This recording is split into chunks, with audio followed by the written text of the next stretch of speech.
Good morning. Oh, you have the ma'am. All right. Good morning. Good morning. Lovely. I think we are all set for the day. So this is Diksha Tiwari extending a very warm welcome to all of you to the second day of Aditya Birla Group Presents Odisha Literary Festival 2019. After that wonderful first day, we are geared up for yet another interesting day of sessions. And we can't wait to get started. But of course, before we do that, the mandatory request that I need to make, please keep mobile phones in silent mode, but do use them to tweet, Instagram, or post on Facebook.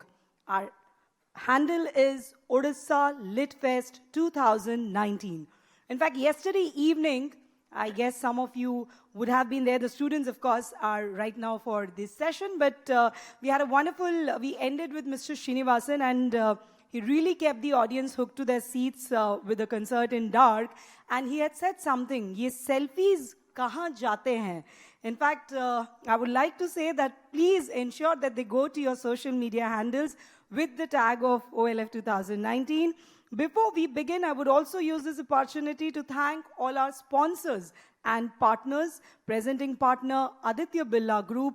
Gold partner, Odisha Mining Corporation. Associate partners, Odisha Tourism, Odisha Hydropower Corporation, National Aluminium Company Limited, Paradip Port Trust, MGM Odisha, Rungta Mines, Jindal Steel and Power Limited, Indian Metals and Ferroalloys, and MCL.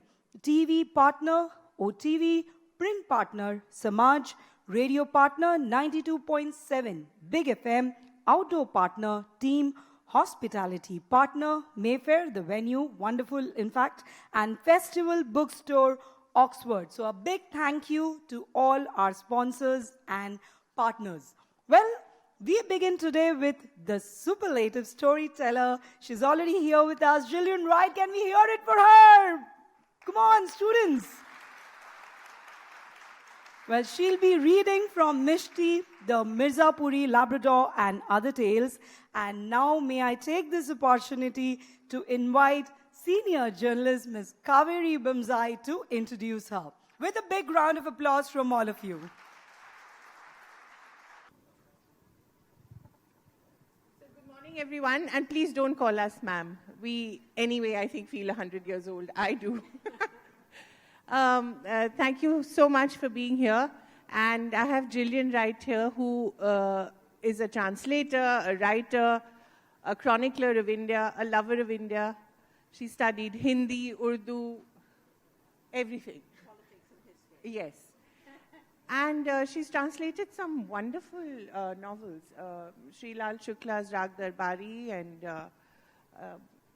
A Divided Village, Rahi Masoom Raza. Yeah, I translated. When I was at college, I hated doing my work, to be quite frank. But after I left college, I realized the value of it. And when I found amazing books that are unlike anything in English, then I started translating them. Yeah. And she's written this lovely story, Mishti, the Mirzapuri Labrador, Urf मिष्टी के कारनामे उर्फ मिष्टी का कारनामे मिष्टी मिर्जापुरी है तो हम सिर्फ अंग्रेजी में उसके बारे में नहीं बोल सकते बिल्कुल असलियत में थोड़ा बहुत भोजपुरी होनी चाहिए थी exactly my Hindi Hindustani doesn't stretch so far but Mishti is a lovable dog. Any of you who've ever had dogs will know how it transforms your life. I myself was not a dog lover until this beagle adopted us rather than the other way around. And now we have a Labrador as well. They're called Snoop in Loop. But I want to tell you that Gillian is so Indian now that even her Labrador was originally called Missy, right? And refused to respond to it and was then called Mishti. No, we thought Missy was a pretty lousy name. And since her great-grandfather came from Calcutta and was therefore Bengali, we thought Mishti was a good name. Yes, perfect, sweet. Yeah. And she talks of Mishti's upside-down golden triangle face, and it's just so She adorable. was basically a Labrador Toblerone. Right. So I'll now ask Gillian to read out from her book, and I think you'll enjoy that story very much. It's the Gillian and Mark in the book are Gillian Wright and Mark Tully, I think, loosely discussed. No, this is all a true story. There is no invention in this book at all. And basically, this is the nearest thing to what Mark to an autobiography we're going to write, although we are very much supporting cast here. Right. So I'll request her now to read out from the book, and over Thank to you. you. I think she'd like to do it from the podium. It's easier to move pages. That's okay. I hope I haven't destroyed the hardware here. Good morning. Namaskar. Suprabhatam. It's lovely to be here. I want to thank the Indian Express Group and the organizers and all you people far away in the background there. It's lovely you could be here. Most of the people I talk to Mishti about are generally like you in school uniforms, but I see we have some older people here. So I want to reassure them that Mishti is not a children's book. I wrote Mishti basically as the book the discerning Labrador would like to read. And it has lots in it which I hope is humorous, which reflects on our changing cities, on our environment, on our history. I have to say that Mishti is the only Labrador, to my knowledge, who has ever participated in an archaeological dig, and she has very enthusiastically uncovered, which is in one chapter of the book, some relics of the Mughal past. But first of all, to introduce her, I should say that why Mishti? Why Mishti and not any other dog? Because Mishti has an incredible liveliness, ek zinda dili, ek darya dili, and ek pagalpan, जो शायद किसी और Labrador में या बहुत कम लैब्राडोरों में है. तो इसलिए मिष्टी और मिर्ज़ापुर क्यों? क्योंकि मिर्ज़ापुर उनका घर, उनका अब्बा का घर, उनके माँ का घर, and she was born there. So I'm going to start with the introduction to the book, which is called Mishti Finds a Home. Mishti was born in the town of Mirzapur. I don't know, have any of you, while the newer recruits are coming in, does anybody here know where Mirzapur is? Uttar Pradesh. And where in Uttar Pradesh? On what river does it stand? Not Yamuna?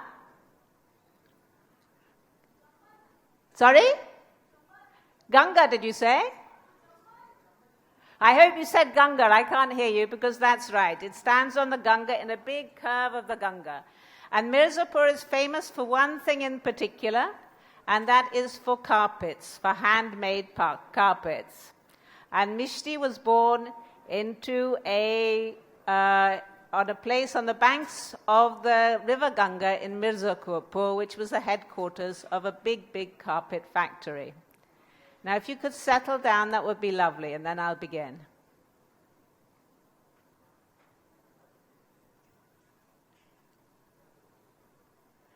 Shall I start? Yes. Yeah. Okay. Mishti was born in the town of Mirzapur on the banks of the Ganga, where the great river takes a sharp turn on her way down to the holy city of Banaras. Mishti didn't know she was born there. She just knew the warmth of her mother and the taste of milk.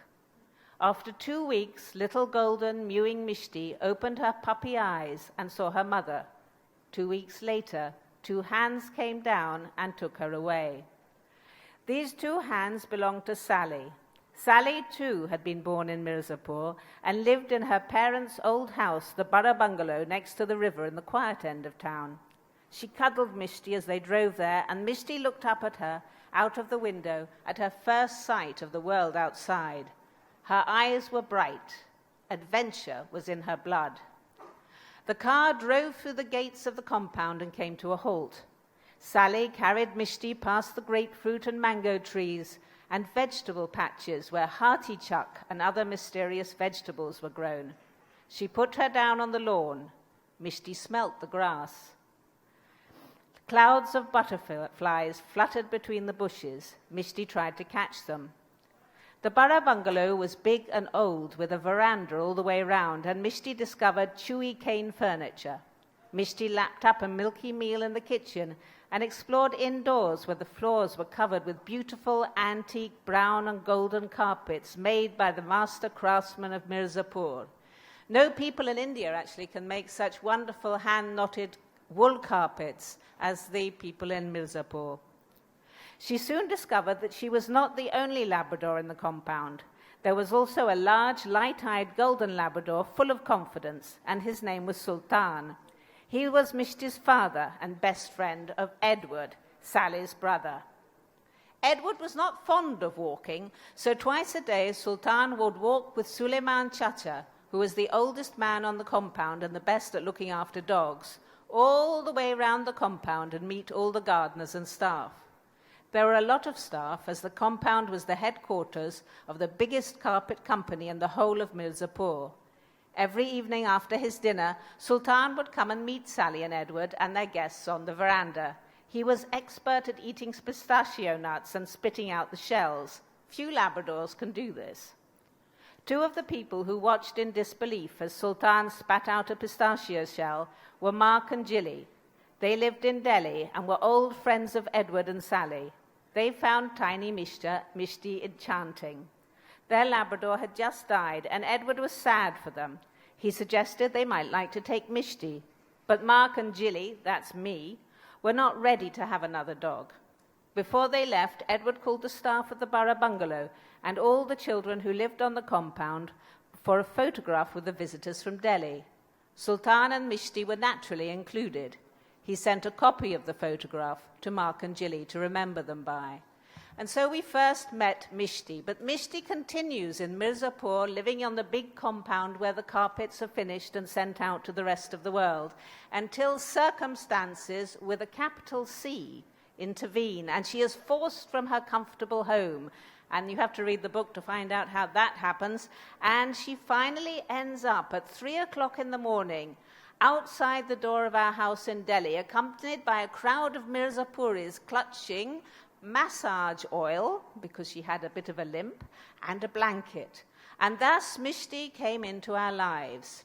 And although she had been born on the banks of the Ganga, Mishti never had the opportunity to swim in it. If you ever go to Mirzapur, and I do urge you to go because it's a fascinating place, you will find that on one side there is a very high cliff.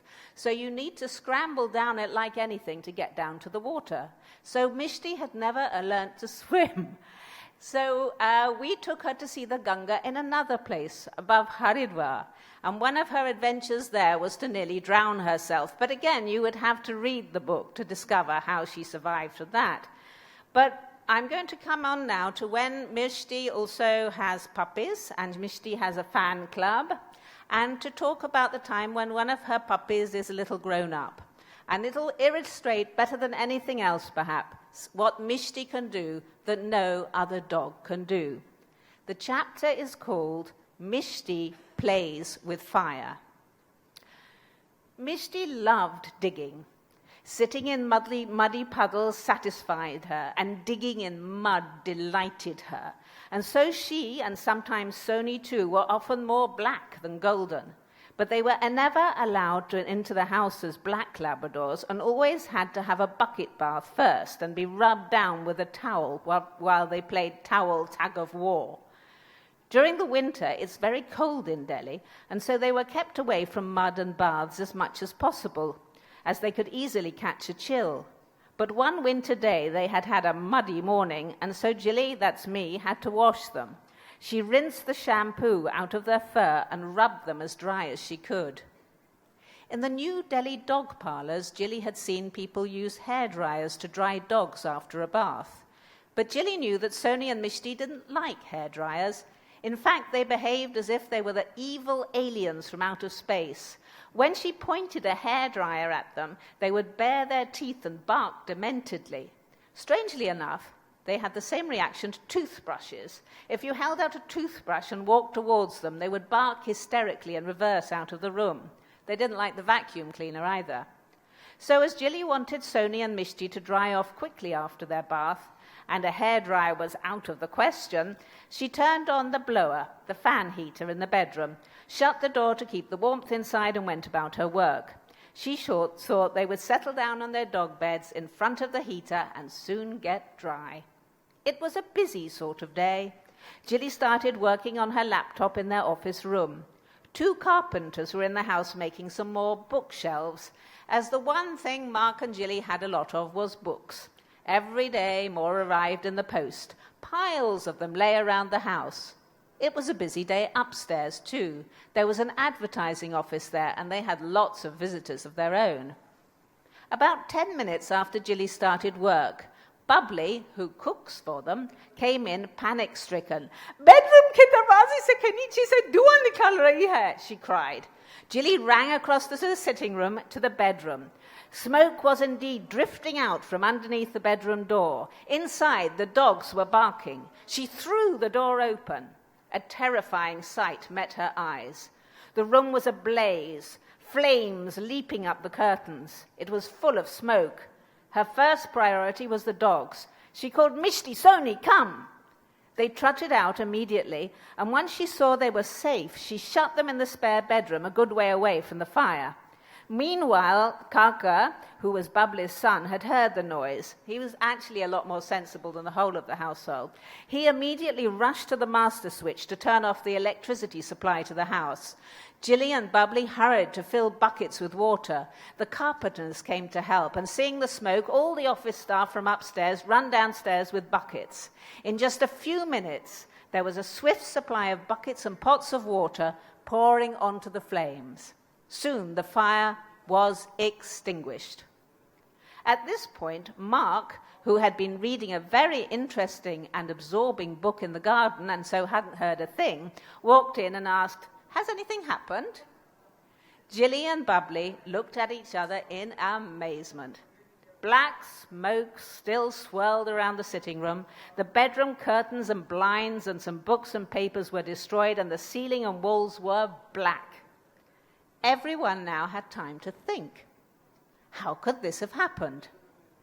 Gilly went to let the dogs out of the spare bedroom. She looked at both of them. Sony was very happy to be let out and ran around licking everyone within reach, a big smile on her face and her big floppy ears set forward. That's Sony, Mishti's daughter. Mishti's eyes were sparkling with mischief. Mother and daughter were the only witnesses to the incident, and they weren't talking. So Gilly went back to the scene of the crime and tried to piece the evidence together like a detective. There were plenty of clues. On the floor, the fan heater looked like a painting by the artist Salvador Dali. Its plastic casing had melted into a bizarre omelette-like shape. Around it were the noxious black remains of a dog bed. A light bulb turned on in Gilly's brain. She suddenly realized what must have happened. Mishti was a playful dog. She played wrestling with her friends in the park. She played wrestling with her puppies. And she played wrestling with her round, cozy foam dog bed from the local pet shop. Unlike the others, it couldn't wrestle back, so she could easily throw it around the room. After her morning walk, she would, on a normal day, have had a nap. However, the excitement of a muddy morning and a winter bath must have given her that extra bounce. Gilly visualized Mishti, a slightly manic look in her eyes, playing with the dog bed until she tossed it on top of the fan heater. In only a minute or so, the dog bed must have caught fire, and after that, the curtains. There were lessons to be learned here. No more fan heaters anywhere near Mishti, and no more flammable dog beds from the pet shop. They had been so lucky that there were so many people around to help. So lucky. For the next week or so, Gillian, Mark, and the dogs slept in the spare bedroom. The painters moved into their bedroom with all their paraphernalia. They kept on complaining about the number of coats of paint they needed to cover up the black on the walls and the ceilings. Mishti was a unique dog, thought Gilly. Some dogs saved their owners from danger, but Mishti had nearly burned the house down. So that's the end of one chapter of Mishti. Do you want to end it there? Yeah.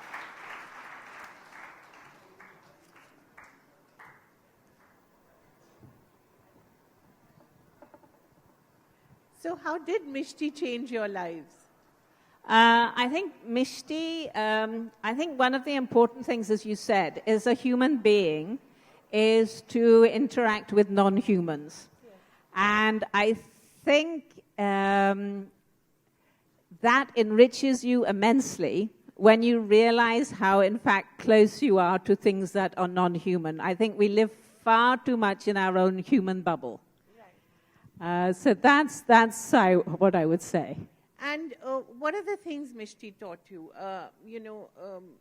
Loyalty, love, unconditional love. You know, they talk about the love between a mother and a child, but really the love between a dog and the mother or the father is equally unconditional. I think this is undoubtedly true. I think, and you have to think that dogs were the first domesticated animals as far as we can see from archaeological research. And they have been living with us so closely for so long. And we also think that a lot of things are peculiarly human, and they're not even that. And I go back to even now with, I don't know, there's a wonderful book called The Secret Life of Trees, or The Hidden Life of Trees. Yeah. And there's a wonderful Canadian biologist, field biologist, or rather botanist, whichever you want to call it. And she worked out that, as we all know now, the trees talk to other, exchange nutrients under the ground through fungus. Basically, they use fungus as links in a symbiotic relationship. So they can actually transfer nutrients, if you're a big, strong tree, to the trees neighboring you. And she has shown that mother trees will give more preference in exchanging nutrients with with trees which are born from their own seeds. So I think it all comes down to realizing that we are all one. Life is one. And dogs are particularly good at doing this, I think. And like you say, to be simple and to be direct and to be genuine, I think, is a very doggy thing. And it ought to be a human thing, but it's not. I think it can be it is also a human being, but we get distracted by so many things. How many of you here have dogs? Or cats, or... Oh, yes. Birds, Would any of you kids like to ask a question to Gilly? How do your dogs behave? Are they as playful as Mishti? Would someone get the mic there, please? Or you can just speak up. I mean, we'll be happy to take a question. Yes? Is there anyone who's asking a question? Not really. Yes. Yeah, please. Your dog is afraid of cats. Your dog has most likely had a bad cat experience in the past. Has a cat ever scratched him? Not really. But he's afraid of cats. This can happen. Well, my dog is currently having a love affair with a cat, so I don't know. There are all kinds of dogs. They're very strange. They talk to each other every morning and every evening, and he shares his lunch and dinner with her. So I don't know what's going on there. Do they often have that sort of relationship? Yeah, absolutely. It depends on nurture. It's nature and nurture, right. And dogs are very adaptable, and cats are pretty cool too.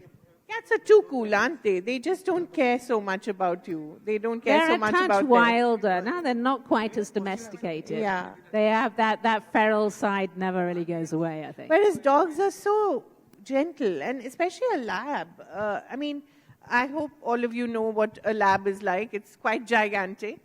At least mine is. Most labs are. And they're so gentle. How is that possible? How is that even I think possible? that's breeding. Basically, whether they probably wolves started from, but Labradors were bred as retrieving dogs, so they have to be soft. They have soft mouths, and I can see another Labrador lover in the front row here, and so they can even bring eggs and things like that in their mouths without breaking them. So I think it's the purpose for which they were bred is also part of it. Right. And there is some, obviously, history that they have, which they carry with them. We all carry history with us. We carry some history from our sort of caveman days with us also. And you show a Labrador a pot of food, and you can see how it would have been in the days of the wild, where you're scared that somebody else is going to take your food away, so you better damn well eat it quick. Ah, that's right, because they're particularly ferocious. Because not so much ferocious. I mean, they just have to grab it. They will want to eat it quickly because in the wild, basically, somebody may come and take it from you. I mean, we've all seen the documentaries where the lions are having a quite good time, and then come the hyenas and the wild dogs, and they take the rest of their food away, you know. So, what made you fall in love with Mishti? Well, she was an adorable puppy, and I think we have always had Labradors, though I must say a word here for street dogs. We also have street dogs, and street dogs are also equally lovable and wonderful and loyal. And in our present household, we have 6 street dogs, although they are pretty streetwise, so they stay out a lot of the time, and Sony is still with us. Yeah. Would you like to read another passage from it, which shows us just how wonderful labs are? I'll read a short passage from the next chapter, because we're now all ecologically friendly, I hope, and not using single-use plastic and throwing away and segregating our rubbish and all that sort of thing. Yes, and one of the things that we can do, though it's only not really a solution, but passing on the problem, is to have an electric car.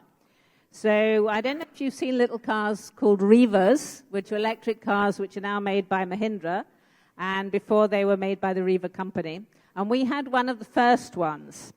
And we decided that it was an excellent car. It's just so low on energy. It was so light. You could 3 or 4 people could pick it up. The battery was the only heavy thing in it, and driving it was truly simple. I don't know. It's like these things you have at the airport.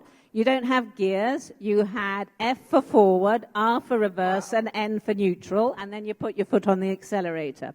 A wonderful car, just right for 2 people and 2 dogs. No one else could get into it. But on Delhi roads, would it survive? Oh, did it survive? Yeah. But there was a problem because it was too cute.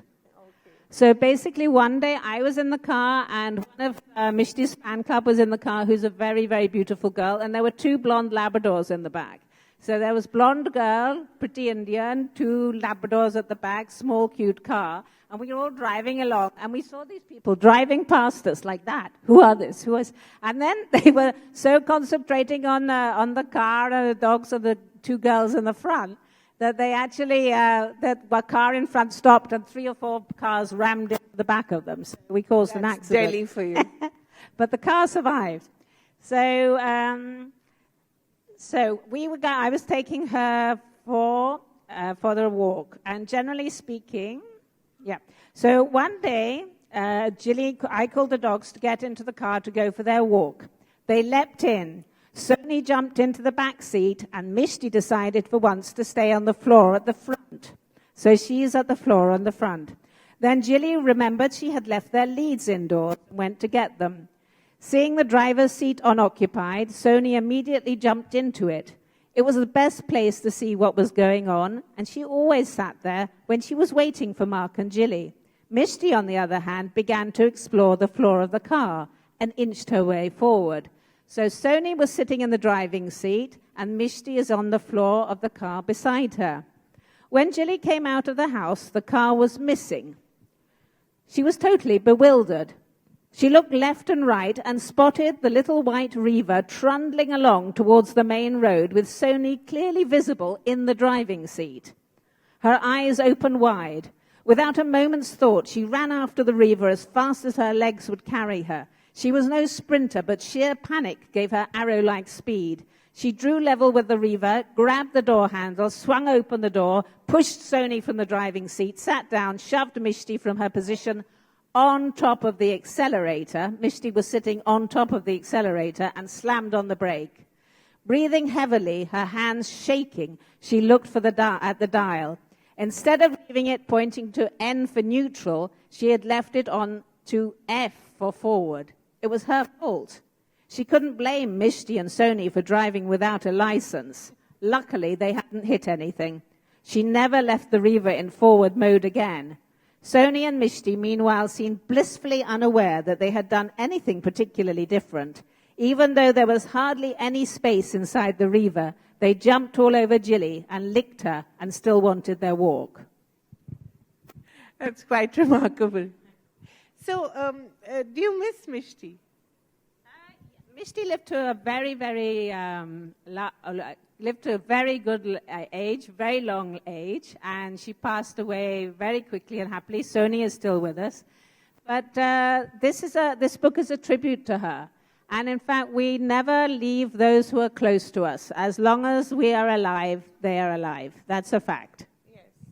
And what are some of the memorable things that you did with her? What is the most memorable thing that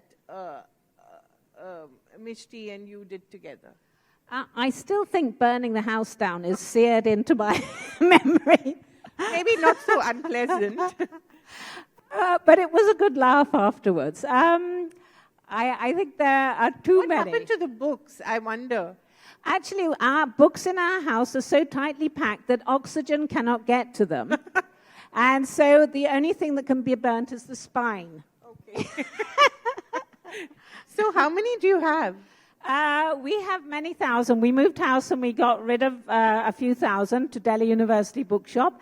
But now everything is, I mean, we can't turn over in bed without knocking over books. Yeah. And they're, we know if we get rid of them, that the next day we're going to need that particular book. Exactly. Now, how do you find that? I find that the most difficult thing. Well, we have a rudimentary library system, and otherwise we spend a lot of time looking for books. Yes. And sometimes you know you have it, but you still have to go and get it. You can't find it. Yes.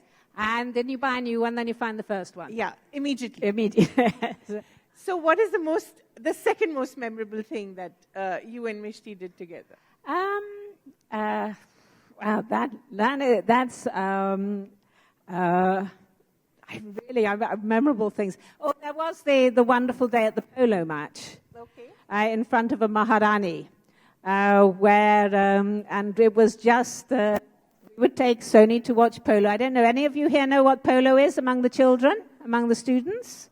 You at the front there, do you know what polo is? No, polo is a game played with ponies and people. With basically you hold a mallet and you have to hit a ball sitting on a pony very fast. And no, but that was when Mishti was in her poo eating phase. And she ate a mound of poo right in front of a Maharani. That was also very funny, yeah. Would you like to end with a short passage from the book? Another one? Yes. Hold on a second, let me see if I can identify one. I think she's truly a remarkable dog and reminds me of my own, but...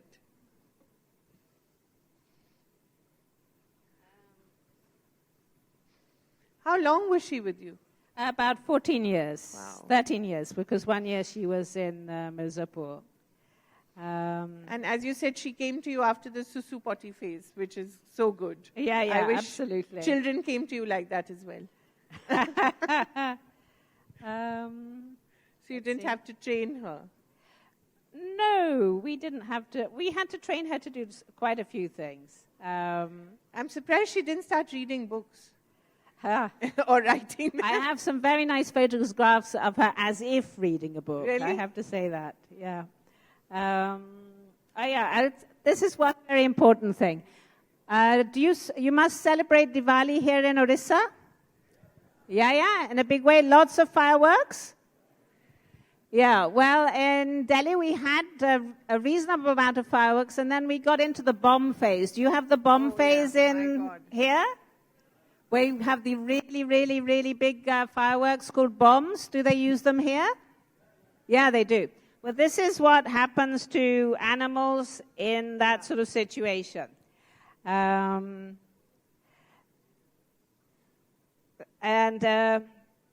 Delhi, Diwali used to be a lovely festival. It used to be very beautiful, and now it's mainly smokes and bombs, despite various, although it's getting slightly better again in the last couple of years. And this is the story this is the story of Mishti and Soni and Mana, one of her fan club, because every dog has a fan club. Right, so one Diwali, Mana came to stay. She was growing into a very slim, tall girl with long hair that fell in soft curls. She immediately put her bag in the spare room, which had an attached bathroom. And in that bathroom, there was a very heavy bathtub. It was made of cast iron with 4 short legs to keep its round belly off the ground, and it was very heavy. Some years ago, Gilly had found it standing unwanted on the side of the road and brought it home. It was no doubt a very good bathtub, but it was so heavy that it took 4 strong men to get it into the bathroom.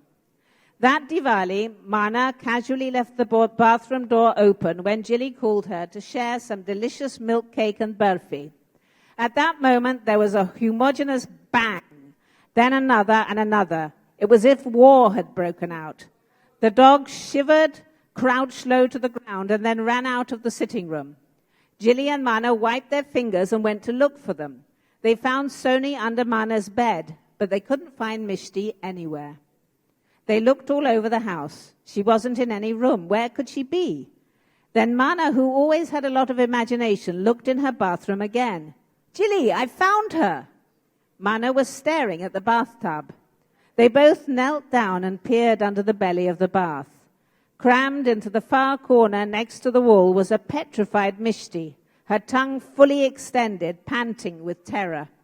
How on earth did she get in there? Asked Gilly. And how will we ever get her out? Replied Mana, her big eyes as wide as could be. Bang, crash. The boys at the back of the house were exploding bombs again.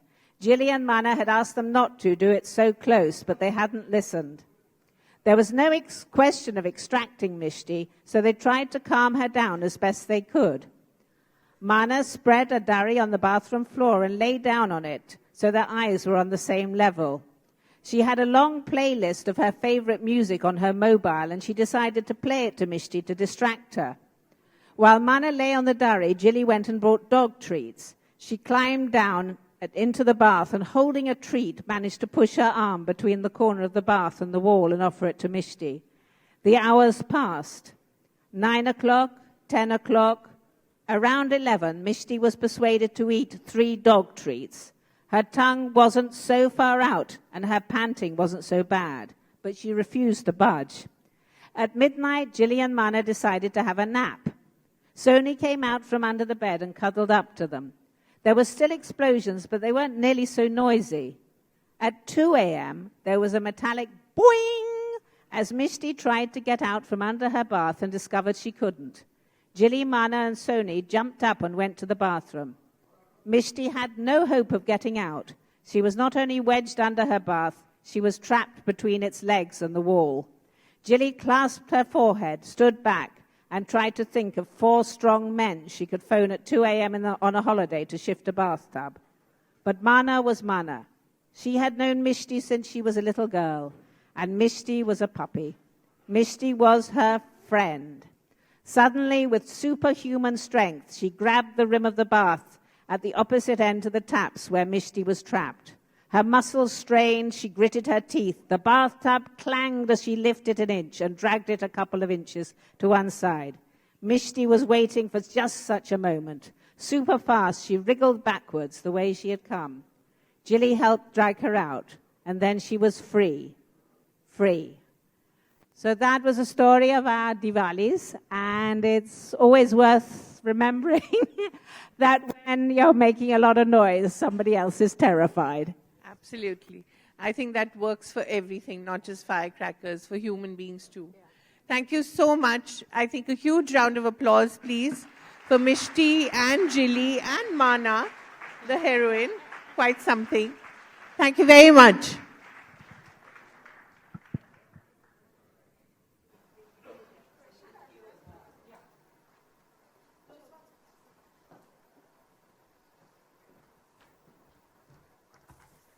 All right, did we do it right to begin with?